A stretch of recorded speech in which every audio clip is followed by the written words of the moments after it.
Je reconnais là que vous accumulez un ensemble d'épreuves vraiment très lourdes qui touchent à votre vie conjugale, à votre santé, vos finances, votre emploi. Bref, c'est la totale. Et tout ça, ça se télescope en vous et ça peut vous démoraliser vraiment à juste titre, je vous comprends. Il y a de quoi baisser les bras et se dire qu'on a la poisse et que la vie ne veut plus de nous. La tentation, c'est de débrancher. C'est de vouloir s'endormir pour ne plus se réveiller. J'ai nommé bien sûr le suicide. Or, il ne faut pas. Rassurez-vous, votre vie n'est pas minable. Vous n'êtes pas comme vos problèmes, bien que vous ayez comme moi une responsabilité dans ce qui vous arrive. Moi, j'aimerais vous dire ceci, c'est que les épreuves, ça n'arrive pas qu'aux autres. Tout le monde peut être touché, et même le plus solide. Le but des épreuves, c'est de nous rendre plus forts, plus costauds. Et ça s'apprend. Pour s'en sortir, il faut d'abord le vouloir et ne pas se prendre pour une quantité négligeable. Nous avons tous de la valeur et de la dignité. Le mal et le bien se côtoient en nous. Nous devons arriver à triompher par le bien. C'est pas facile.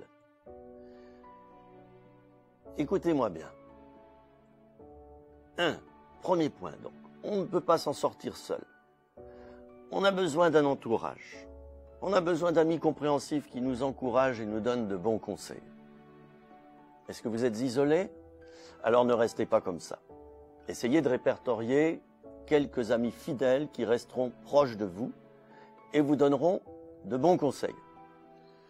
Le deuxième point, c'est de mettre aussi dans le coup, et ça on n'ose pas souvent, les travailleurs sociaux et toutes les personnes qui pourraient vous aider efficacement. Alors je nomme le médecin, l'assistante sociale, les personnes qui œuvrent dans le caritatif, dans l'aide psychologique aux personnes seules.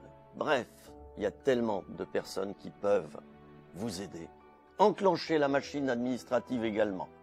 Essayez de trouver des aides financières adaptées. Il y a beaucoup de pistes inexplorées souvent. Et quand on reste seul chez soi, on ne peut pas les découvrir. Le troisième point, c'est que la vie spirituelle peut vous être également d'un grand secours si vous la choisissez, bien sûr, si vous la vivez. La foi en Dieu ne s'invente pas. Elle germe au fond du cœur avec le temps, ou elle ne germe pas. Si vous êtes croyant, n'hésitez pas à lancer des SOS nombreux à Dieu qui vous écoutera et vous aidera efficacement par le moyen de la providence. Mon quatrième point, je veux parler de la résilience. C'est peut-être un mot compliqué pour vous. Qu'est-ce que c'est? C'est cette capacité de rebondir et de se relever chaque fois qu'on tombe. C'est pas facile, surtout quand on a fait des chutes successives ou simultanées.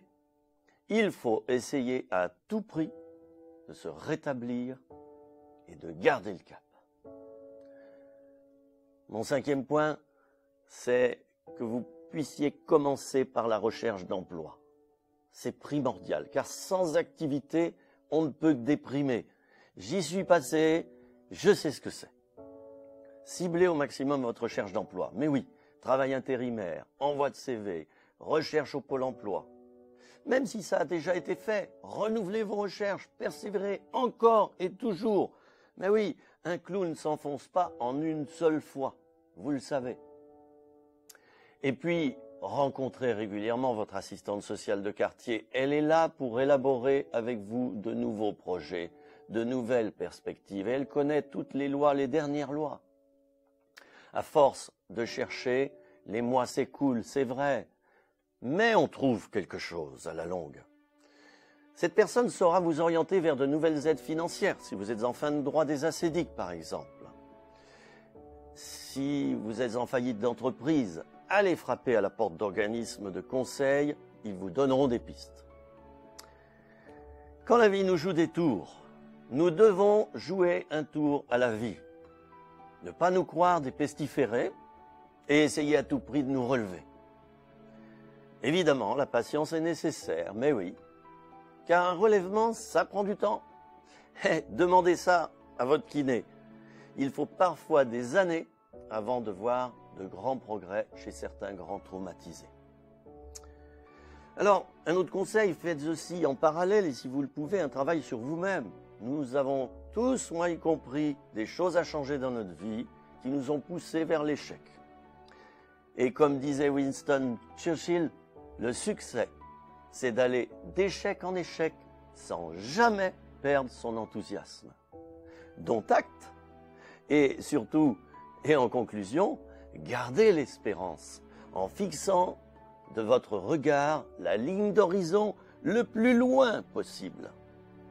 Fuyez le fatalisme. Notre vocation n'est pas de dépérir et de nous écrouler. C'est de nous relever à chaque épreuve et de mordre la vie avant qu'elle ne nous morde.